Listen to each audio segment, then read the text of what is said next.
आपके लिए लेकर के आया हूं एक और ताबड़तोड़, एक और जबरदस्त वाला माइंड मैप, यानी कम समय के अंदर ताबड़तोड़ वाला रिवीजन। और आज मेरे पिटारे के अंदर है BMW आ जाएगी, कहेगा भाई साहब BMW बेकार है, चलो एक काम करते लैम्बोर्गिनी ले आते। तो इंसान की जो ख्वाहिशें, जो चाहते हो कभी खत्म नहीं होती, बहुत बड़ा फैक्ट है। बच्चे हमारे स्वैग में चले यार 90% लेके आए रे मैं, अभी अपने को चाहिए फुल इज्जत। क्या बोलते भाई लोग? आपरा डबरा भाई, आज पिटारे में क्या है बोले तो क्या कौन सा माइंड मैप आने वाला है भाई लोग? चलो तो क्या है यार कि मेरे माइंड में एक मैप आ रहा है, तुम लोग क्या बोलते हो? तुम लोग के साथ शेयर कर डालूं क्या एकदम मस्त तरीके से? तो भैया सिंपल है यार, ऑब्वियस सी बात है यार, मेरे प्यारे बच्चे, सुबह बच्चे कहाँ के हमारे अपने फिजिक्स वाला प्लेटफॉर्म की, तो यार आपके साथ शेयर करना तो बनता है बॉस, है ना। तो बच्चावाड़ी, स्वागत है आप सबका आपके प्यारे प्लेटफॉर्म फिजिक्स वाला के ऊपर। और मैं हूं आपका अपना मेंटोर, आपका गोस्ट, आपका गाइड कुणाल इस साइड। उम्मीद है आप अच्छे होंगे, मस्त होंगे, चुस्त होंगे, जबरदस्त होंगे। चलिए तो देखिए, इस माइंड मैप के सिलसिले में मैं आपके लिए लेकर के आया हूं एक और ताबड़तोड़, एक और जबरदस्त वाला माइंड मैप, यानी कम समय के अंदर ताबड़तोड़ वाला रिवीजन। और आज मेरे पिटारे के अंदर है आपके लिए बच्चों डेवलपमेंट, यानी इकोनॉमिक्स के आपका पहला चैप्टर, सबसे पहला चैप्टर, जिसमें हम लोग बहुत सारी विकास की बातें करेंगे, प्रोग्रेस की बातें करेंगे, है ना, और बहुत सारी मस्ती करेंगे, धमाल करेंगे। तो चलो दोस्तों, देर किस बात की है, जल्दी से स्टार्ट करते हैं सुनील शेट्टी की आवाज में आज का माइंड मैप। चलिए तो बच्चों बहुत सिंपल है। नंबर 1, आज हम बात करने वाले हैं किसकी? डेवलपमेंट की बात करेंगे हम लोग। यहाँ पे फटाफट से एक बार पेनवा को चूज कर लेता हूं मैं जल्दी से। तो देखिए हम बात करेंगे यहाँ विकास की, ठीक है। हम लोग बात करेंगे यहाँ पे डिफरेंट पीपल के अलग अलग विकास के गोल्स होते हैं, अलग अलग गोल्स होते हैं, उसकी बात करेंगे हम लोग। देश का डेवलपमेंट किससे होता है उसकी बात करेंगे, और साथ ही साथ सस्टेनेबिलिटी ऑफ डेवलपमेंट की भी हम लोग बात करेंगे। तो अब से लेकर के अगले कुछ समय तक, यानी देखो मेरा एजेंडा बहुत सिंपल है कि कम से कम समय के अंदर आपके चैप्टर को वाइंड अप करना, आपको एक क्विक रिवीजन करवाना, जिससे आपका जो दिमाग का बत्ती अभी बुझा हुआ है, थोड़ा लुप लुप लुप कर रहा है, वो बत्ती थोड़ा बढ़िया जल जाए और आप अपने एग्जाम्स के अंदर एक अच्छी तरीके से रिवीजन कर पाओ, ठीक है। तो ये वो वीडियो है जो आपको कम समय के अंदर बहुत कुछ सिखा सकती है। तो वीडियो में मेरे साथ बने रहिए लास्ट तक। इसके लिए आपको क्या चाहिए होगा? इसके लिए आपको चाहिए होगा कुछ नहीं यार, अपना दिमाग एकदम स्टेबल, फोन को साइड कर दीजिए और खाने के लिए कुछ रख सकते हो ताकि मूवी देखने में और मजा आए, यानी इस मूवी को देखने में आपको और मजा आए, ठीक है। तो खाने पीने के लिए कुछ रख लेना और आइए हम लोग स्टार्ट करते हैं हमारा आज का टॉपिक, यानी डेवलपमेंट। चलो बहुत सिंपल है यार बच्चों ना। अगर आप डेवलपमेंट की बात करोगे तो डेवलपमेंट शब्द का सिंपल सीधा मतलब होता है यानी किसी प्रकार का प्रोग्रेस या फिर विकास, ठीक है। तो डेवलपमेंट शब्द का मतलब क्या है? डेवलपमेंट शब्द का मतलब है किसी प्रकार का प्रोग्रेस या फिर किसी प्रकार का विकास। डन बच्चों। अब देखिए फॉर एग्जांपल, एक आदमी जिसके पास एक बढ़िया क्या है, एक आदमी है जिसके पास एक बढ़िया गाड़ी है, मस्त कार है, उसके पास लेट्स से फॉर एग्जांपल उसके पास ऑल्टो है। अब ऑल्टो चलाने वाले आदमी का जिंदगी में ख्वाहिश क्या होगा कि उसके पास एक और अच्छी गाड़ी आ जाए, मे बी होंडा सिटी आ जाए या कोई एक्सेंट वेक्सेंट टाइप की गाड़ी आ जाए। जब उसके पास वो गाड़ी आ जाएगी उसको लगे यार इसमें मजा नहीं आ रहा, अब मेरे को चाहिए भैया फॉर्च्यूनर। जब फॉर्च्यूनर आ जाएगी तो उसको कहेगा यार इसमें मजा नहीं आ रहा, अब मेरे को चाहिए BMW आ जाएगी, कहेगा भाई साहब BMW बेकार है, चलो एक काम करते लैम्बोर्गिनी ले आते। तो इंसान की जो ख्वाहिशें, जो चाहते हो कभी खत्म नहीं होती, बहुत बड़ा फैक्ट है। तो देखिए डेवलपमेंट एक ऐसी चीज है जो हर एक इंसान जीवन में चाहता है।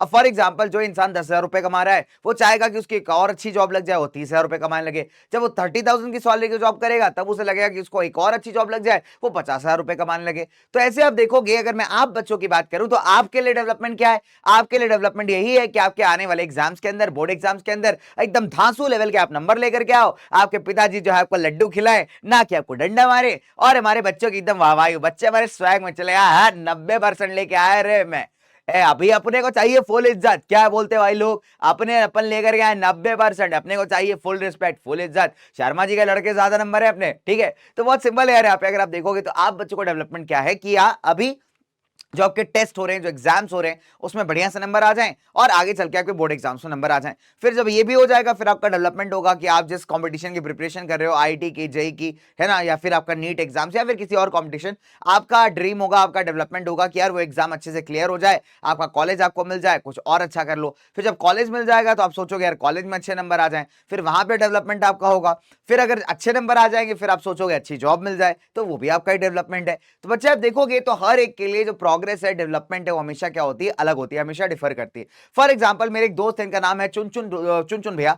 तो चुनचुन भैया बहुत बढ़िया रिक्शा चलाते हैं। अब इनके साथ दिक्कत क्या है बेटा कि जो रिक्शा चला रहे हैं, पहली बात तो बहुत तेज चला रहे हैं, कोई दिक्कत नहीं है, चलो। दूसरी बात यह है कि रिक्शा जो है किराए पे लेके चलाते हैं, तो इनके लिए डेवलपमेंट तब होगा जब ये अपना खुद का रिक्शा खरीदेंगे। बिकॉज खुद के रिक्शे से क्या होगा, इनके पास बहुत सारे पैसे आ जाएंगे, यानी जो पैसा किराए में देते हैं रिक्शे को, वही पैसा बचा पाएंगे और अपनी इनकम को बढ़ा पाएंगे। तो इनके लिए डेवलपमेंट क्या है? खुद का रिक्शा खरीदना। हो सकता है जब इनका खुद का रिक्शा आ जाए, हो सकता है उससे वो ई रिक्शा खरीद ले, ई रिक्शा आ जाए तो इनका मन करे चलो एक गाड़ी खरीद लेता हूं, उसको मैं ओला उबर में चला लूंगा, कैब चला लूंगा। तो इनका डेवलपमेंट धीरे धीरे करके चेंज होता रहेगा, राइट बच्चों। फिलहाल इनका डेवलपमेंट क्या है कि अपना खुद का रिक्शा बाय करना। चलिए आगे बात करते हैं बच्चों फटाफट से ना।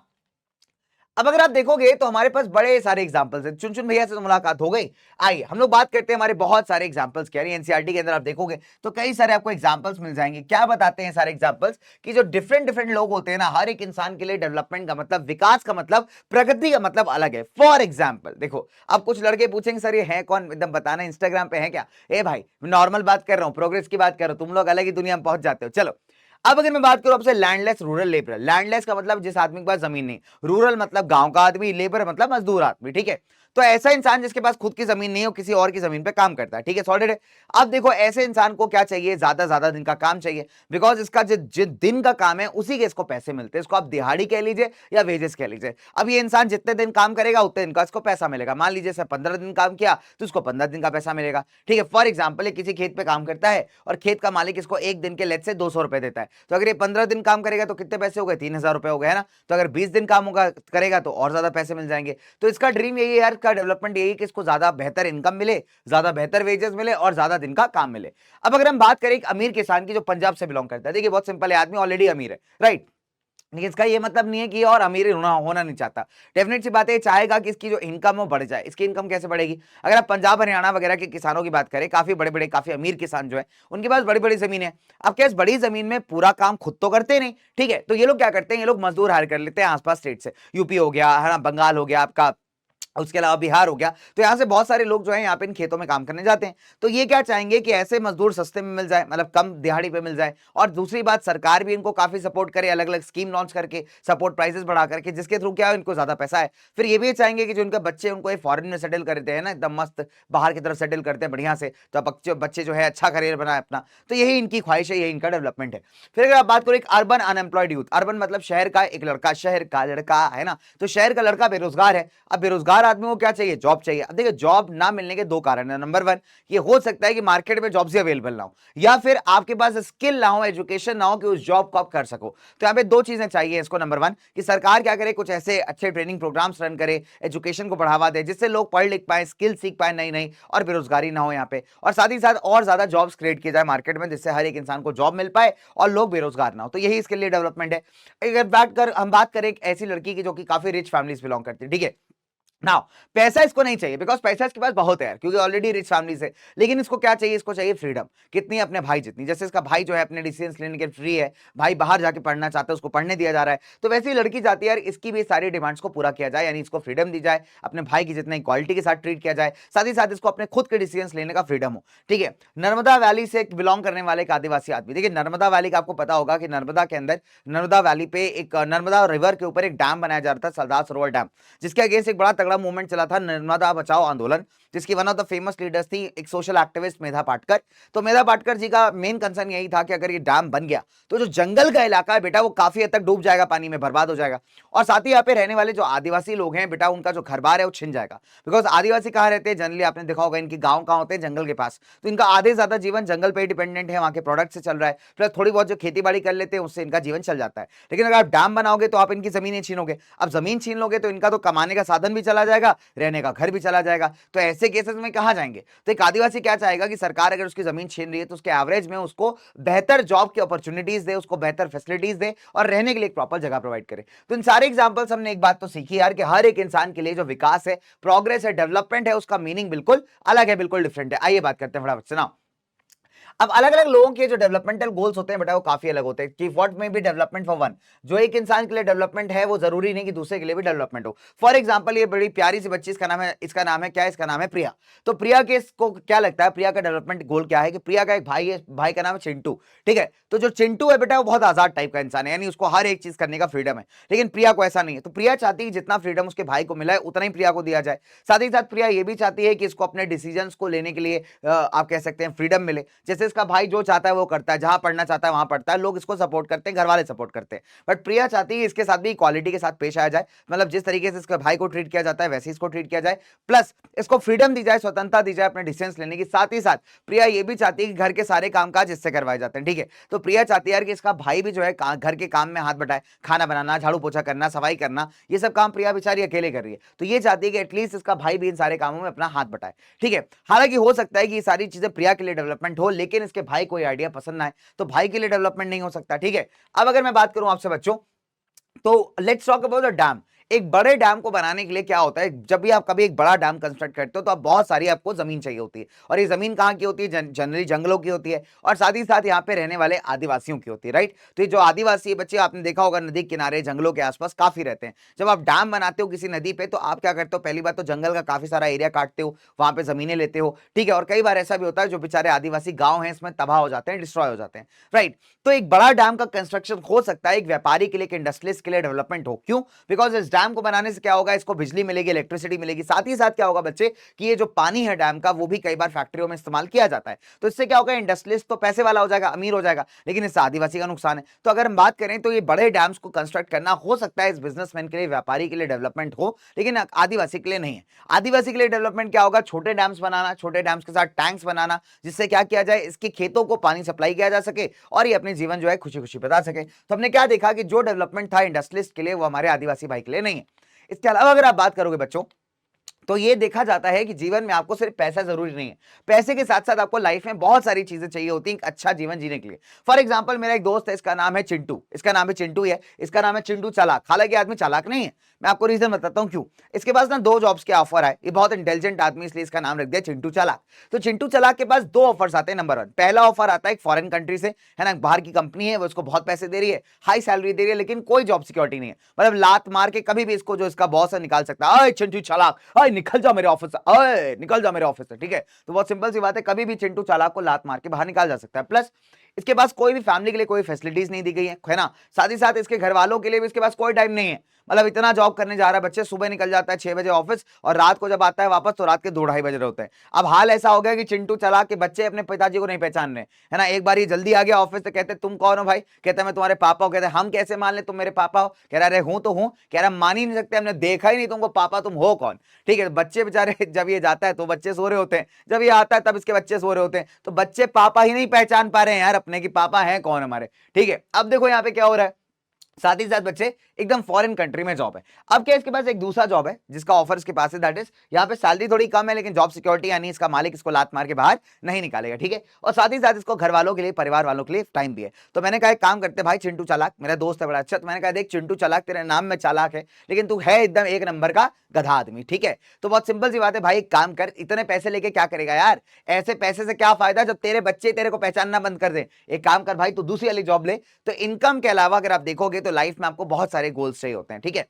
तो कहने का मतलब बहुत सिंपल है कि लाइफ में आपके पास 2 ही तरीके के गोल्स होते हैं। नंबर 1, पहले जिसको हम कहते हैं मटेरियलिस्टिक गोल्स, यानी ऐसी चीजें जिसको आप पैसे से खरीद सकते हो, और दूसरा होता है नॉन मटेरियलिस्टिक गोल्स, यानी वो सारी चीजें जिसको आप पैसे से नहीं खरीद सकते। फॉर एग्जाम्पल अगर मटेरियलिस्टिक की बातें करें तो आप घर खरीद सकते हो, आप गाड़ी खरीद सकते हो, आप मूवी के लिए जा सकते हो, आप फन कर सकते हो, एंटरटेनमेंट कर सकते हो, लेकिन आप पैसे से क्या नहीं खरीद सकते, आप पैसे से रिस्पेक्ट, इज्जत नहीं खरीद सकते। इज्जत सामने वाले के लिए कमानी पड़ती है, ठीक है। आप पैसे से अपनी स्वतंत्रता, फ्रीडम नहीं खरीद सकते। अगर हम खरीद पाते तो ब्रिटिशर्स को हम कहते हैं गोरी गोरी चमड़ी, ओए पैसा ले जा रहे, ओए पैसा लेके जा, हमको फ्रीडम दे रहे बाबा, ए पैसे ले जा रहे, ए तोतला सेठ ले जा रहे अपना, ए गोरा सेठ ए ले जा अपना 40 लाख, हमको इंडिया को चाहिए फ्रीडम भाई, स्वतंत्रता देते हमको। तो ऐसा हो जाता ना, बट ऐसा हुआ तो नहीं। अब सोचो गांधी जी सत्याग्रह की जगह कह रहे हैं ए भैया, ए ब्रिटिशर, ए पैसा ले लो यार, ए छोड़ो यार, जाओ यार अंग्रेजों, पैसा लो, भारत छोड़ो, ठीक है। फॉर एग्जाम्पल अगर ऐसा होता तो कितना अजीब लगता। तो पॉइंट इज वेरी सिंपल यार, फ्रीडम को जीतने के लिए स्ट्रगल करना पड़ा, पैसे से फ्रीडम नहीं मिली, right.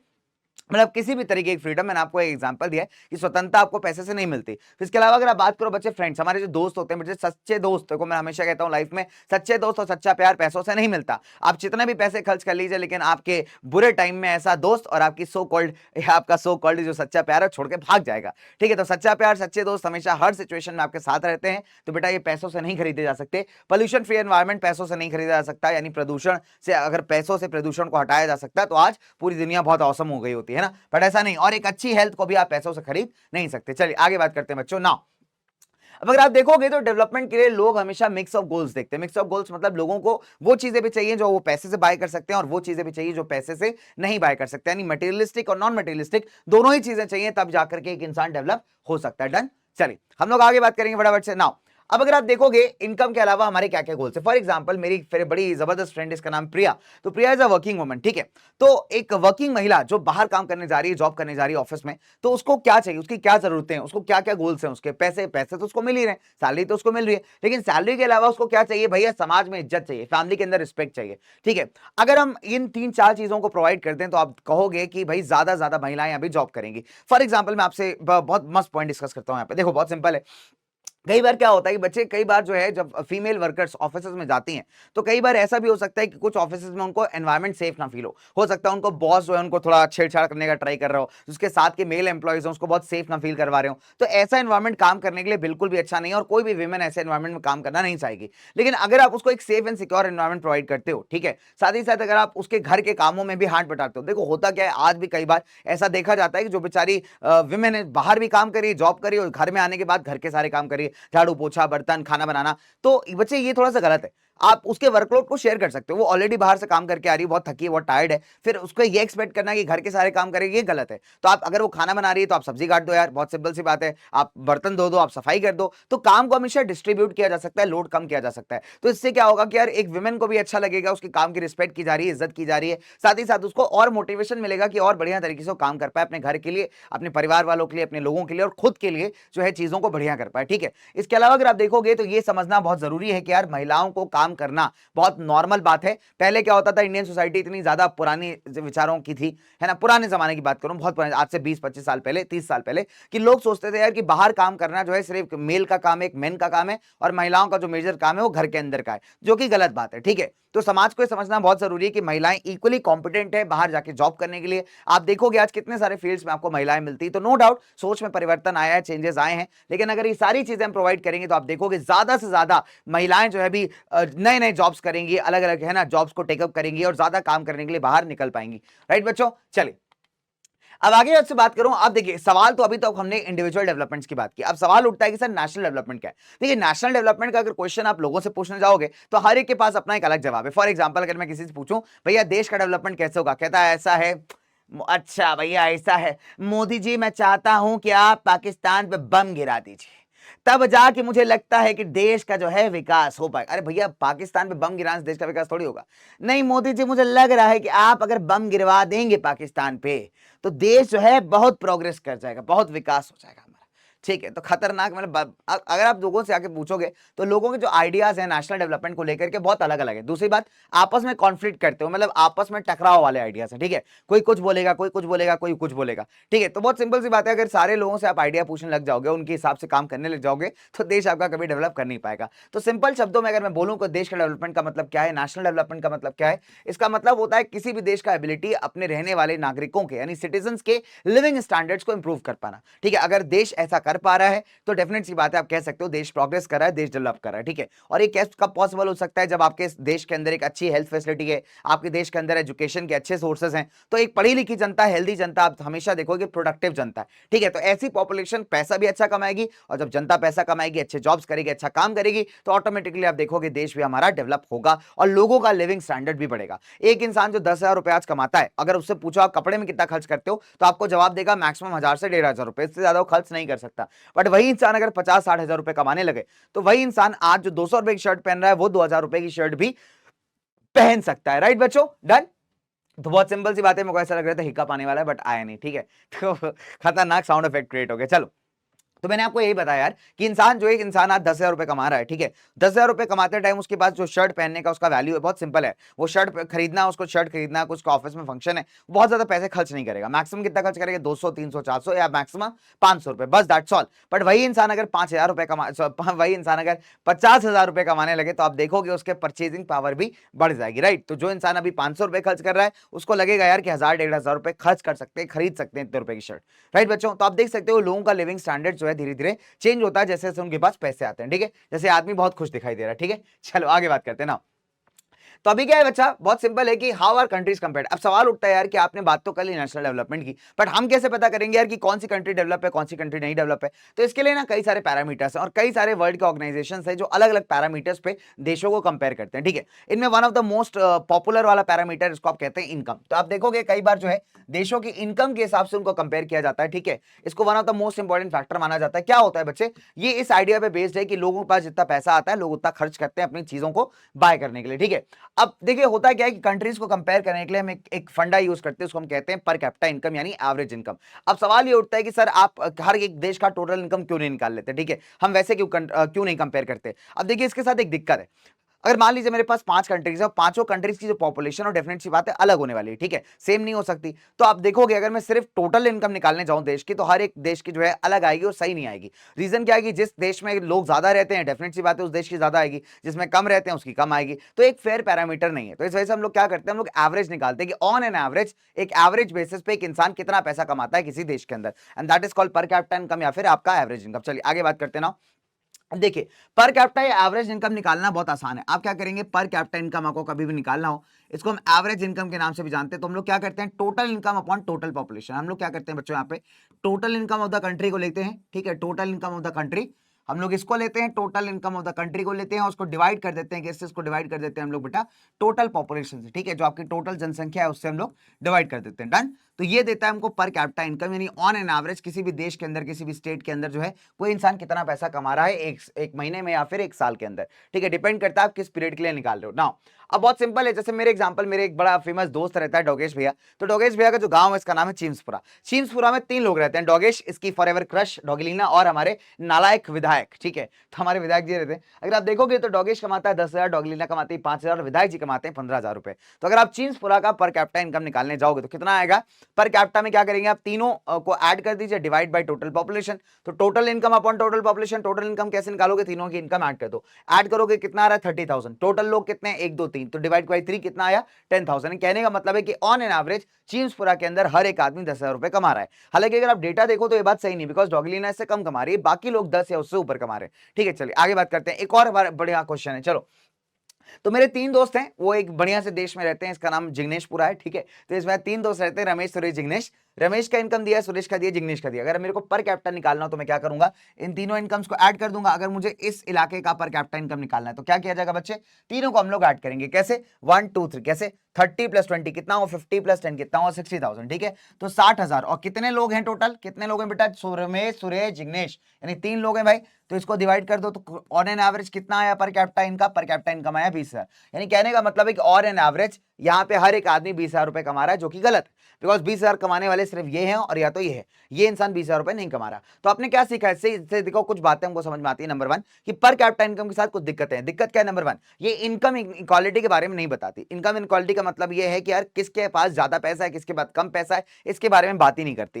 And how is income distributed, income किसी देश में किस प्रकार से बैठी हुई है, यानी कितने लोग ज्यादा पैसा कंट्रोल करते हैं, कितने लोग कम पैसा कंट्रोल करते हैं, ये सारी बातें पर कैपिटा आपको नहीं बताती है। मान लीजिए कोई ऐसा कंट्री है जहां पे टोटल 6 लोग रहते हैं, उस 6 लोगों में से 2 लोग ऐसे हैं जो 2 लाख रुपए पर महीना कमाते हैं और बाकी 4 लोग ऐसे हैं जो सिर्फ 1,000 रुपए पर महीना कमाते हैं। लेकिन अगर आप पर कैपिटा इनकम निकालोगे ऐसे देश की, तो पर कैपिटा इनकम बहुत ज्यादा आएगी। तो आपको लगेगा यार कि यहाँ पे हर एक आदमी अमीर है, जो कि गलत है, बिकॉज यहाँ पे क्या हो रहा है कि सिर्फ 2 लोग ऐसे हैं जो बहुत अमीर है और बाकी सारे बहुत गरीब हैं। तो एज ए रिजल्ट आप देख सकते हो कि पर कैपिटा इनकम ने आपको क्या नहीं बताया कि इनकम इनइक्वालिटी क्या कितनी ज्यादा है, यानी कोई बहुत अमीर है और कोई बहुत गरीब है, और किस तरीके से पैसा डिस्ट्रीब्यूटेड है। यानी अगर आप देखोगे तो 2 लोगों के पास बहुत ज्यादा पैसे हैं और बाकी लोगों के पास पैसे बिल्कुल नहीं है। तो ये बातें यहाँ पे पर कैपिटा इनकम नहीं बता सकती। तो जिसको नहीं पता होगा वो यही सोचेगा कि यार इस देश का आदमी बहुत अमीर है, बहुत ज्यादा अमीर है। तो ये कुछ ड्रॉबैक्स हैं, कुछ प्रॉब्लम्स है with the per capita income या limitations of average income, limitations of per capita income. तो इस क्वेश्चन में आप इस क्वेश्चन के आंसर को लिख सकते हैं, ठीक है ना। चलिए अगली बात करते हैं यहाँ पे वर्ल्ड डेवलपमेंट रिपोर्ट की। देखिए वर्ल्ड डेवलपमेंट रिपोर्ट को पब्लिश करता है वर्ल्ड बैंक। वर्ल्ड बैंक क्या करता है, पर कैपिटा इनकम के बेसिस पे अलग अलग देशों को कंपेयर करता है और ये बताता है कि कौन सी कंट्री अमीर है, डेवलप्ड है, कौन सी कंट्री गरीब है या फिर अनडेवलप्ड है, ठीक है।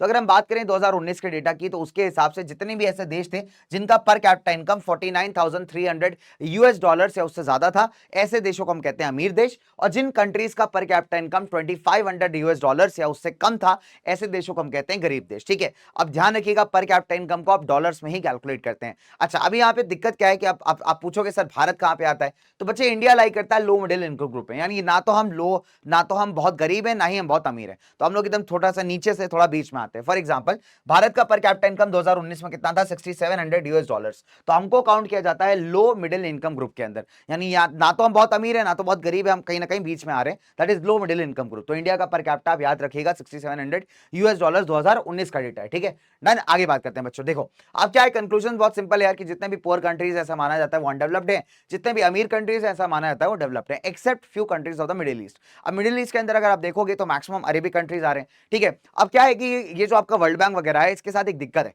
दिक्कत ये है कि यार ये ऐसे इंस्टीट्यूशंस है जिसपे वेस्टर्न कंट्रीज का डोमिनेंस बहुत ज्यादा है, ठीक है, यानी वेस्टर्न कंट्री आपकी यूरोपियन कंट्रीज कह लीजिए, आपका यूएस कह लीजिए, तो इनका डोमिनेंस इसके ऊपर बहुत ज्यादा है। तो ये कंट्रीज इतने बदतमीज है, इतने नालायक यार, ये कभी नहीं चाहते कि बाकी किसी कॉन्टिनेंट का कंट्री ना बहुत ज्यादा बूम करे, ठीक है। फॉर एग्जाम्पल एशियन कंट्रीज बहुत अच्छा बूम करें या अफ्रीकन कंट्रीज बहुत अच्छा बूम करें, बिकॉज इनको ऐसा लगता है कि अगर ऐसा हुआ यार तो हमारी पावर पे एक बहुत बड़ा क्वेश्चन मार्क आ जाएगा, ठीक है। और अगर आप बात करो तो ये लोग क्या करते हैं, इतने नालायक हैं, भले ही बहुत सारी मिडिल ईस्टर्न कंट्रीज के पास पैसा बहुत ज्यादा है, लेकिन फिर भी कहते हैं कि भैया आपके पास पॉलिटिकल फ्रीडम नहीं है, आपके यहाँ लोग अच्छे से नहीं रह रहे, इस वजह से हम आपको डेवलप नहीं मान सकते। तो कहते हैं ना हिपोक्रेसी की भी सीमा होती है, और डेवलपमेंट की मतलब पॉलिटिकल फ्रीडम और डेमोक्रेसी की बात भी कौन करता है, यूएस। तो मतलब इससे बड़ा मजाक नहीं हो सकता भाई, कि यूएस बात कर रहा है यहाँ पे पॉलिटिकल फ्रीडम की, इक्वालिटी की। अगर आप चले जाओ यार, आज भी ब्लैक लोगों के साथ वहां पे कितना गलत किया जाता है, अगर आप देखोगे तो कितने ज्यादा क्राइम्स अगेंस्ट द ब्लैक है ना, वो बात अलग है। यूएस अपना अलग ही छवि बना रखा है, जो कि रियलिटी है उसके बीच की, कि वो बहुत गलत है यार, बहुत ही अलग सी है, ठीक है। आप क्राइम रेट की बात करो, हद क्राइम रेट आपको मिल जाएगा, बहुत गंदे वाला क्राइम रेट आपको मिल जाएगा, ठीक है। बट यूएस ऐसा लगता है कि भैया हम तो साधु महात्मा बन के बैठे हुए हैं, ठीक है। तो अगर आप देखोगे तो जो वर्ल्ड बैंक वगैरह का डेटा है, आप ऐसा मत मान लेना कि यार बिल्कुल सही चीज बता रहा है दुनिया के बारे में, हर चीज 100% ट्रू बता रहा है, ऐसा नहीं है, ठीक है। तो इन डेटास के अंदर बहुत चेंजेस की जरूरत है। डेटास आप कह सकते हो जो वर्ल्ड बैंक वगैरह पब्लिश करते हैं कई बार बहुत ट्रांसपेरेंट नहीं होते, है ना, और ये मतलब बहुत ज्यादा इन्फ्लुएंस होते हैं इन कंट्रीज से भी, ठीक है। तो ये मैं आपको एक एक्सेप्शन बता रहा हूं यहाँ पे कि ऐसा क्यों लिखा हुआ है कि few reason of Middle east.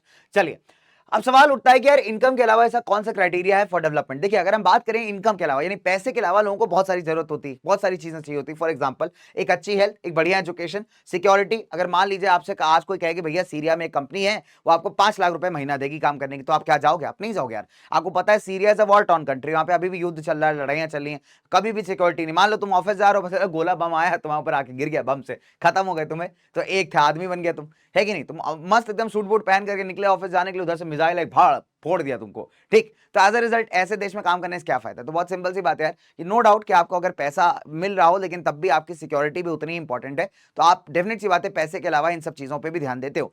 Security हो गया, आपका रिस्पेक्ट हो गया, स्वतंत्रता हो गया, फ्रीडम हो गया, ये सब चीजें हैं जो बच्चे आपको चाहिए होती हैं अपार्ट फ्रॉम द इनकम, अपने विकास के लिए, अपने डेवलपमेंट के लिए। आगे बात करते हैं ना, ठीक है। अब अगर आप देखोगे तो हमने क्या किया हुआ है, अब हम स्टेज को कंपेयर करेंगे फटाफट से। नंबर 1 किस पे, पहले पर कैपिटा इनकम बेसिस पे। देखिए अगर आप पर कैपिटा के बेसिस पे देखिए तो यहाँ पे 3 स्टेट्स की बात की गई, हरियाणा, केरला, बिहार, जिसमें पर कैपिटा अगर आप देखोगे तो सबसे ज्यादा हरियाणा की। अगर आप सिर्फ पर कैपिटा पे डिस्कस करते हैं तो हरियाणा आपको लगेगा सबसे ज्यादा डेवलप्ड स्टेट है और बिहार सबसे कम डेवलप्ड स्टेट है। आइए अब इसको पैरामीटर्स को थोड़ा चेंज करते हैं बेटा। अब देखोगे यहाँ पे हमने यहाँ पे कंट्रीज को कंपेयर किया थोड़े अलग तरीके से। यहाँ पे हम कंट्रीज को कंपेयर कर रहे हैं 3 बेसिस पे, यानी इन्फेंट मोर्टालिटी रेट पे, लिटरेसी रेट पे और नेट अटेंडेंस रेशियो पे। पहले आइए तीनों टर्म्स को समझते हैं, ठीक है। नंबर 1 इन्फेंट मोर्टालिटी रेट क्या होता है। देखिए बहुत सिंपल है बच्चों, इन्फेंट उस बच्चे को कहा जाता है जो बॉर्न होता है, नया नया बच्चा बॉर्न होता है, यानी उसके पहले दिन से लेकर के 1 साल तक की जो उम्र होती है जनरली, वो इन्फेंट कहलाती है, ठीक है। तो हम लोग ये देखते हैं कि यार कितने ऐसे बच्चे थे जिनका फर्स्ट हैप्पी बर्थडे भी सेलिब्रेट नहीं हुआ और उन बच्चों का डेथ हो गया, यानी कितने ऐसे बच्चे हैं जो 1 साल का एज कंप्लीट होने से पहले ही मर गए।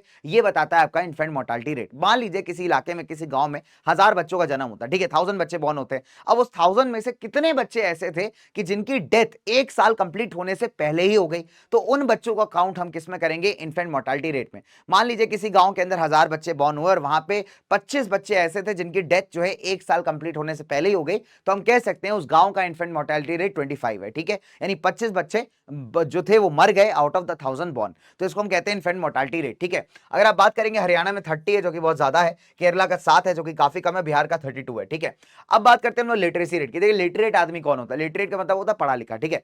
तो 7 साल 7 ईयर्स और उससे ऊपर का कोई भी पर्सन जो एक भाषा में पढ़ सकता है, लिख सकता है, यानी रीड और राइट दोनों कर सकता है, उसको हम कहते हैं लिटरेट। तो लिटरेसी रेट ऐसे ही लोगों के नंबर को मेजर करता है और बताता है कि वो कितने लोग ऐसे हैं जो आपके मतलब 7 साल से ऊपर हैं, जो पढ़ सकते हैं और लिख सकते हैं, ठीक है, and that is called literate, ठीक है। तो अगर लिटरेसी रेट की बात करूँ तो हरियाणा का 82, केरला का 94 और आपका बिहार का 62 है, ठीक है। अब बात आती है नेट अटेंडेंस रेशियो की। देखिए ये क्या होता है, बहुत सिंपल है। जो क्लास 9-10 के बच्चे होते हैं उनकी एवरेज उम्र कितनी होती है, 14 साल 15 साल, राइट। अब मान लीजिए किसी गांव के अंदर, किसी देश, किसी इलाके के अंदर अगर 100 बच्चे ऐसे हैं जो 14 साल और 15 साल की एज ग्रुप में हैं, उनमें से कितने ऐसे बच्चे हैं जो एक्चुअली स्कूल जाते हैं, तो ये बताता है आपका नेट अटेंडेंस रेशियो। जिस इलाके में ये हाई होगा आप देखोगे वहां के लिटरेसी रेट्स भी हाई होंगे, बिकॉज लिटरेट कैसे बनोगे, जब आप स्कूल जाओगे तभी तो पढ़ो लिखोगे ना। तो मान लीजिए मेरा गांव है बड़ा जबरदस्त वाला, है ना, उस गांव का नाम है बलरामपुर, ठीक है, बड़ा खतरनाक नाम है, ठीक है। तो मान लीजिए अगर फॉर एग्जांपल उस गांव में कि 100 बच्चों में से 60 बच्चे ऐसे हैं जो स्कूल जाते हैं, 14 से 15 साल की एज ग्रुप वाले जो बच्चे हैं वो 100 हैं वहां पे टोटल, उसमें से 60 बच्चे ऐसे हैं जो स्कूल जाते हैं, तो हम कह सकते हैं कि उस गांव का जो नेट अटेंडेंस रेशियो कितना आएगा, 60 आएगा, ठीक है। तो आप ऐसे समझ जाइए कि आउट ऑफ 100 स्टूडेंट्स कितने ऐसे बच्चे हैं जो स्कूल जा रहे हैं। एज ग्रुप क्या है, 14 to 15 ईयर्स का, डन। तो अगर आप देखोगे बहुत सिंपल है बच्चे, तो ये नंबर हरियाणा में 61 है, यानी हरियाणा में 100 में से 61 बच्चा स्कूल जा रहा है, केरला में 83 जा रहा है और बिहार में 43 जा रहा है। तो अगर इस बेसिस पे आप कंपेयर करेंगे तो आपको सबसे ज्यादा डेवलप्ड स्टेट कौन सा दिखेगा, आपको सबसे ज्यादा डेवलप्ड दिखेगा आपका केरला, ठीक है। तो केरला को हम कह सकते हैं यहाँ पे मोस्ट डेवलप्ड, डन। केरला को हम कह सकते हैं यहाँ पे मोस्ट डेवलप्ड, और बिहार को आप कह सकते हो यहाँ पे लीस्ट डेवलप्ड, जो सबसे कम डेवलप्ड स्टेट है, डन।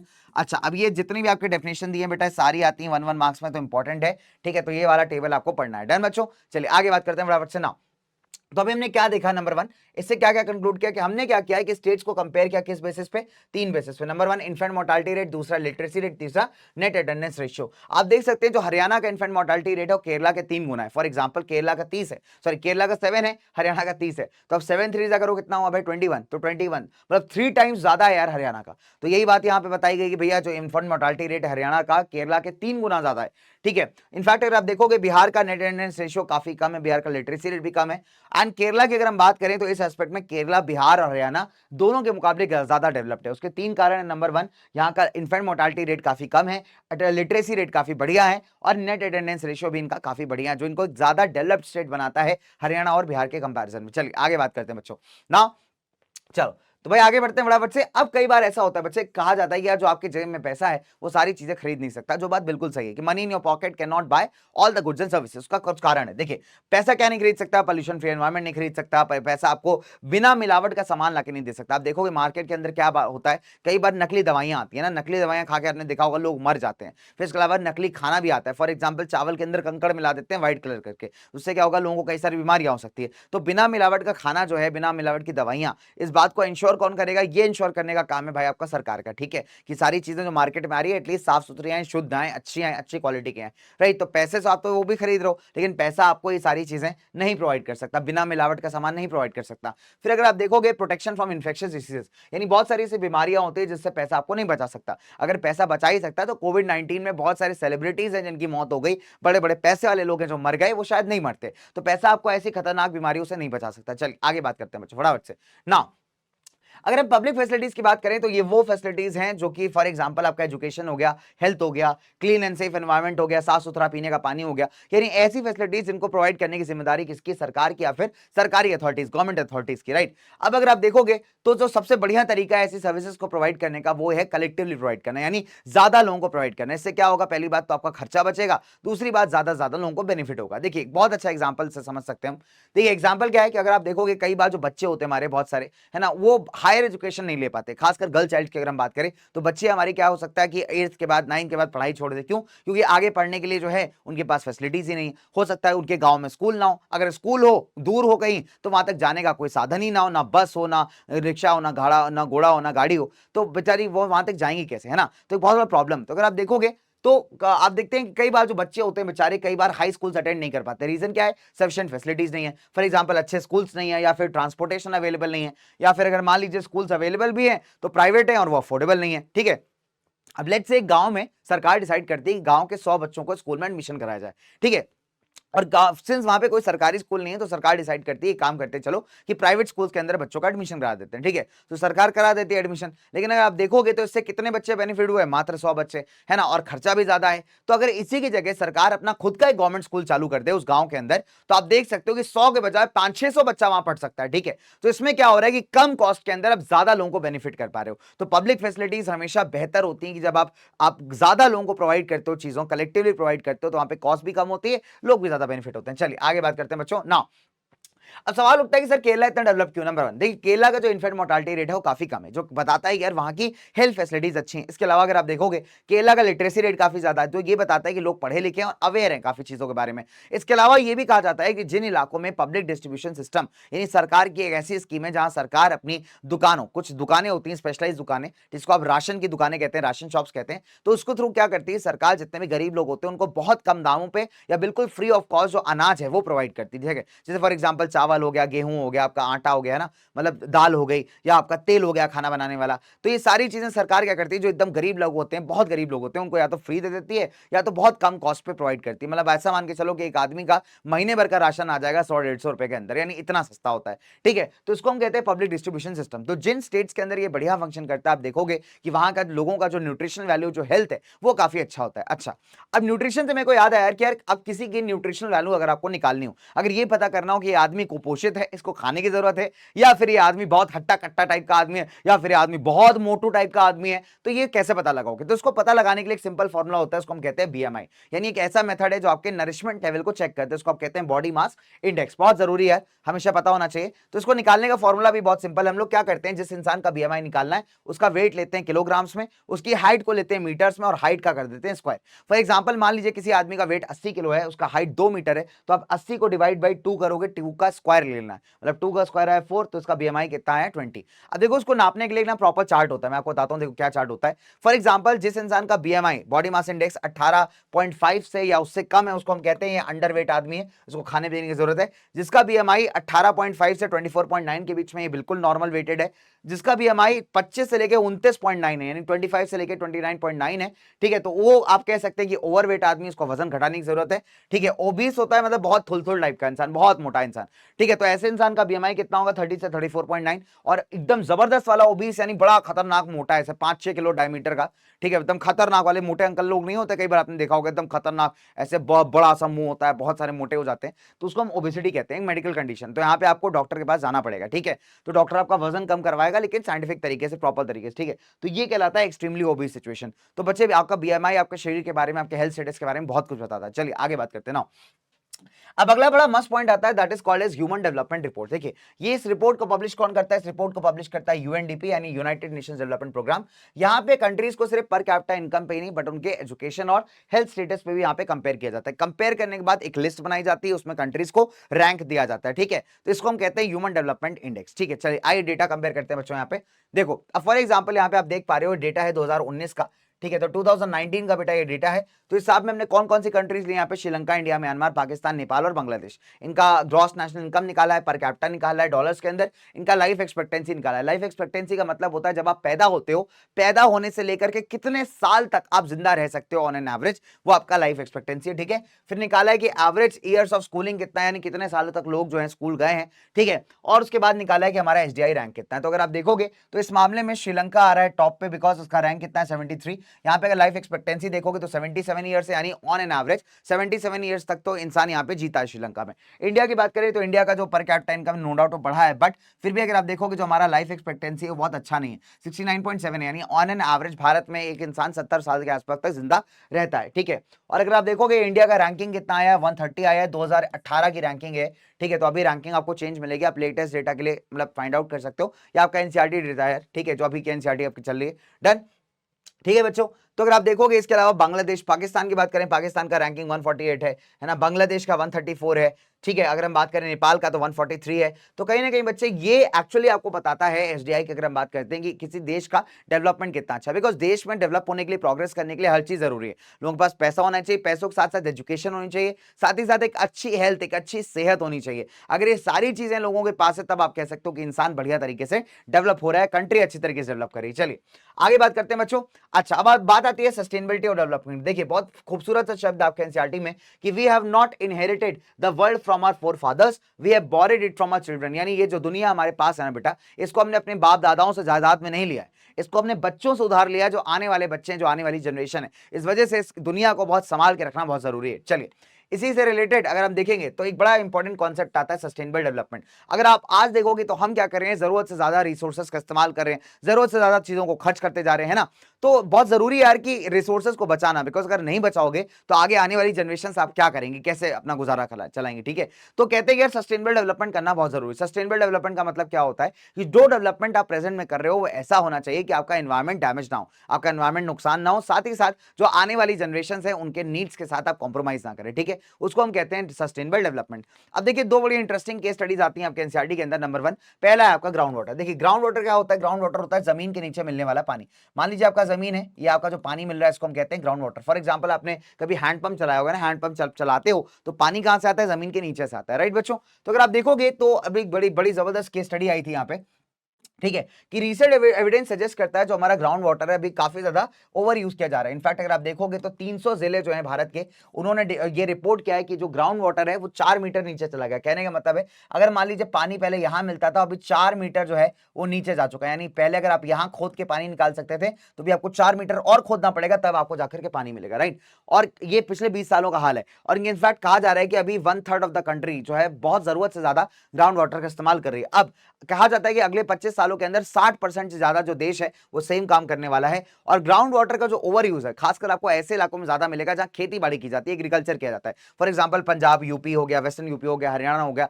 और साथ ही साथ ऐसे इलाके डेक्कन प्लेट्यू के जो पथरीले इलाके हैं जहां पे अभी नए नए शहर बसाए जा रहे हैं, कुछ कोस्टल एरियाज हैं, तो यहां पे अगर आप देखोगे तो पानी का ग्राउंड वाटर का इस्तेमाल जरूरत से ज्यादा किया जा रहा है। ठीक है, अब देखिए हमारे सामने दो क्वेश्चन आते हैं। नंबर 1 कि ग्राउंड वाटर ओवर यूज क्यों किया जा रहा है, दूसरा कि क्या आप बिना ओवर यूज के ग्राउंड वाटर के डेवलपमेंट कर सकते हो। तो इसका जवाब देखिए बहुत सिंपल है बच्चों, बहुत इजी जवाब है इसका। देखिए बहुत सिंपल बच्चों, नंबर 1 अगर मैं बात करूं ग्राउंड वाटर को ओवर यूज दो तरीके से किया जाता है। नंबर 1 पहला क्या कर रहे हैं हम, इरिगेशन, यानी खेतों में पानी डालने के लिए, जरूरत से ज्यादा जमीन का पानी निकालने, ग्राउंड वाटर निकालने। दूसरा अपने घरों में इस्तेमाल के लिए और फैक्ट्रीज में इस्तेमाल के लिए, ठीक है, इंडस्ट्रीज में इस्तेमाल के लिए भी ग्राउंड वाटर ओवर यूज किया जा रहा है। ठीक है, दैट इज वन वे।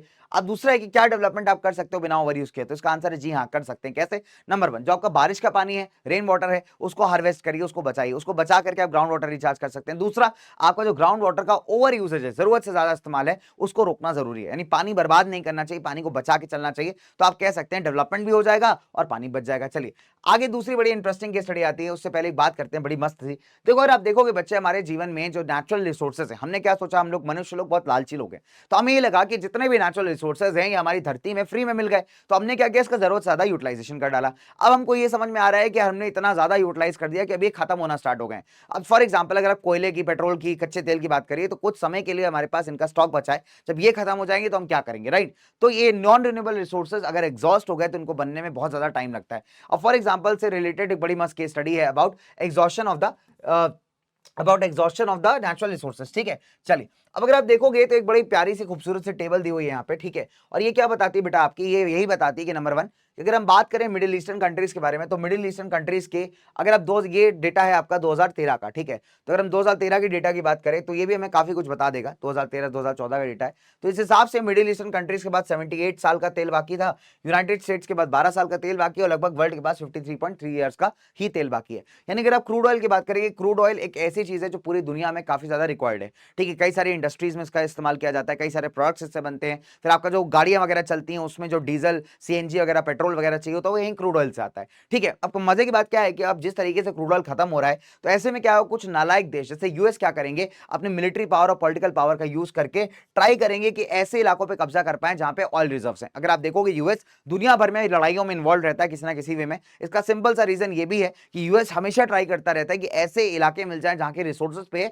कब्जा जमा पाए। अब इंडिया की बात करें, भारत एक ऐसा देश है जो बेटा मैक्सिमम क्रूड ऑयल को इंपोर्ट करता है, यानी कच्चे तेल को हम लोग इंपोर्ट करते हैं, बाहर से मंगाते हैं। तो मान लीजिए कच्चे तेल का दाम बढ़ गया इंटरनेशनल मार्केट के अंदर, तो हमें भी वो तेल महंगा पड़ेगा। और साथ ही साथ बच्चे तेल महंगे होने से क्या होगा कि जितनी भी चीजें इससे जुड़ी हुई हैं वो सारी की सारी महंगी हो जाएंगी। कहने का मतलब बहुत सिंपल है कि इंडियन इकोनॉमी के हाल जो है ना काफी ज्यादा बुरे हो जाएंगे। ठीक है, इनफैक्ट आप देखो अगर तेल महंगा होगा तो सामान खरीद भी महंगा आएगा, है ना। इनफैक्ट ट्रांसपोर्टेशन भी चार्जेस बढ़ेंगे आपके, बिकॉज ऑब्वियस सी बात है जिस इंसान को तेल महंगा मिल रहा है तो उसको मैनेज करने के लिए कहीं ना कहीं तो दाम बढ़ाएगा ना। अगर ट्रांसपोर्टेशन चार्जेस बढ़ेंगे तो उसके थ्रू जो सामान लाया जाता है उसके भी दाम बढ़ेंगे। तो ऑल इन ऑल ऐसी सिचुएशन भारतीय इकोनॉमी के अंदर एक इन्फ्लेशन वाला सिचुएशन पैदा कर सकती है जब चीजों के दाम धीरे धीरे बढ़ने स्टार्ट हो जाएंगे। ठीक है, चलिए अब क्वेश्चन भी यहां पे यही है क्वेश्चन कहता है कि क्या क्रूड ऑयल एसेंशियल है डेवलपमेंट के लिए। दूसरा, अगर इंडिया जो है क्रूड ऑयल को इंपोर्ट करती है तो क्या लगता है आपको कि इस सिचुएशन के हिसाब से भारत को क्या क्या प्रॉब्लम्स फेस करनी पड़ सकती है। डन। तो अगर आप देखोगे इसके दो बहुत सिंपल आंसर। नंबर वन, पहला आंसर है कि यार क्रूड ऑयल हमारे देश के डेवलपमेंट के लिए, किसी भी देश के डेवलपमेंट के लिए इंपॉर्टेंट है। क्यों? बिकॉज इसको इस्तेमाल बहुत सारी पेट्रोकेमिकल इंडस्ट्रीज के अंदर किया जाता है, साथ ही साथ बहुत सारा जो इंफ्रास्ट्रक्चर है बेटा वो इसी पे ऊपर डिपेंडेंट है। तो अगर ये खत्म हो जाएगा तो आप कह सकते हो बहुत सारी दुनिया की बैंड बच जाएगी। ठीक है। फिर अगर आप कह सकते हो कि अगर क्रूड ऑयल रिजर्व्स मान लीजिए फॉर एग्जांपल जो है रिड्यूस हो जाते हैं वर्ल्ड के अंदर, तो भारतीय इकोनॉमी को बहुत नेगेटिव वे में इंपैक्ट करने वाले। क्यों? अगर आप देखोगे कि इंडिया को अभी ज्यादा हाई कॉस्ट पे तेल इंपोर्ट करना पड़ेगा, एज अ रिजल्ट क्या होगा कि भारत की जो मार्केट है इनडायरेक्टली हिट होगी और इनफैक्ट इन्फ्लेशन जैसे हालात भी भारतीय इकोनॉमी में पैदा हो सकते हैं। राइट बच्चों? चलिए, तो इसी के साथ आ जाते हैं बड़ी खूबसूरत सी बात से, जो कॉन्सिक्वेंसेज यानी जो रिजल्ट होते हैं आपके एनवायरमेंट डिग्रेडेशन के, ये किसी का एक का घर नहीं देखते। ठीक है। किसी देश की बाउंड्री को रिस्पेक्ट नहीं करते, किसी स्टेट की बाउंड्री को रिस्पेक्ट नहीं करते। अगर पर्यावरण का नुकसान होगा तो बेटा उससे कई सारे लोगों इंपैक्ट होंगे, है ना। ऐसा नहीं कि पर्यावरण सिर्फ मेरा खराब होगा या तुम्हारा खराब होगा। पर्यावरण अगर एनवायरमेंट को नुकसान होगा तो सबको इक्वली इंपैक्ट करेगा। ये किसी के साथ भेदभाव नहीं करता भाई, है ना। ऐसा नहीं करता कि भाई तू यूएस है तेरे को नहीं इंपैक्ट करूंगा, तू यूके तेरे को इंपैक्ट नहीं करूंगा, सिर्फ भारत को करूंगा, ऐसा नहीं है। अगर भारत इंपैक्ट होगा, यूएस भी इंपैक्ट होगा, यूके भी इंपैक्ट होगा, चाइना भी होगा, पाकिस्तान भी होगा, बांग्लादेश भी होगा, यानी सब लोग होंगे भाई। ठीक है। तो कोई भेदभाव नहीं है भाई इसमें, सिंपल सी बात है। तो जरूरी है क्या करना? सस्टेनेबल डेवलपमेंट करना, चीजों को बचाना, और सबसे इंपॉर्टेंट बात है इस बात का ध्यान रखना कि हम अपनी प्यारी सी धरती जो हमारे पास एक ही, there is a only one planet, है ना। हमारे पास कोई प्लैनेट भी नहीं है यहाँ पे रहने के लिए, सिर्फ और सिर्फ हमारे पास एक प्लैनेट है, एक प्यारा सा खूबसूरत सा हमारा कंट्री जहां हम रहते हैं। तो जो भी हम काम करें एटलीस्ट अपने लेवल पे जितना हम बचा सकते हैं, जितना सेव कर सकते हैं उतना हम ट्राई करें करने का। एंड इसी के साथ एंड करते हैं भाई आज के इस प्यारे से छोटे से मस्त वाले टॉपिक को। एंड उम्मीद है मजा आएगा इस क्विक रिविजन के अंदर, जबरदस्त वाले रिविजन के अंदर। तो thank you so much guys, मेरी मुलाकात होगी आपसे अगले चटकारे वाले मस्त वाले माइंड मैप के अंदर। तब तक के लिए माइंड में मैप को फीड करिए, फटाफट से रिवाइज करिए, वीडियो को पूरा देखना बच्चों, और बाय बाय दोस्तों, मिलता हूं आपसे इन द नेक्स्ट क्लास। तब तक के लिए लव यू मेरे पीवियंस, टेक केयर एंड दम मचा करके आना, बाय।